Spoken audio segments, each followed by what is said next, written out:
The Center for Disease Control says up to 50% of the antibiotics we take are not being used properly.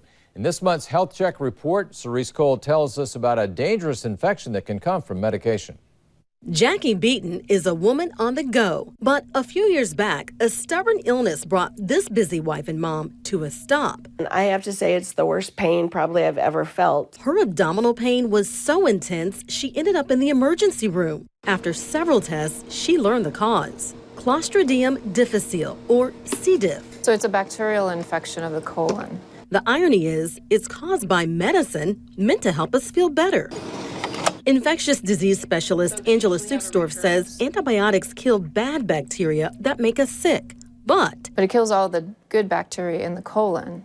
So the C. difficile are able to overgrow and start to produce toxins that cause damage to the inside of the colon. The results are watery diarrhea, chills and fever, nausea, and abdominal pain. It can become life-threatening. The good news is it can also be prevented. I think consumers can do something about it. They can be aware of what can be treated with antibiotics and what cannot.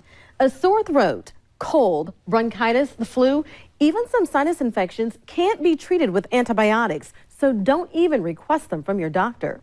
So you're not going to get it better.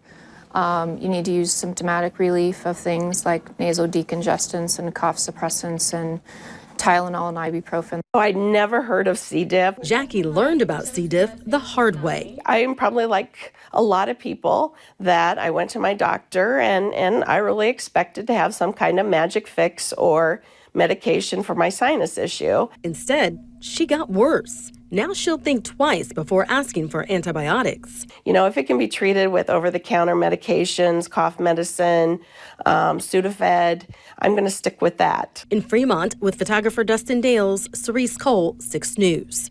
Now, misuse of antibiotics is just one way you can get C. diff. The infection also very contagious in hospital settings. The doctor's advice to us is make sure medical staff wash their hands every time that you come in contact with them, and you should wash your hands every time you leave the hospital.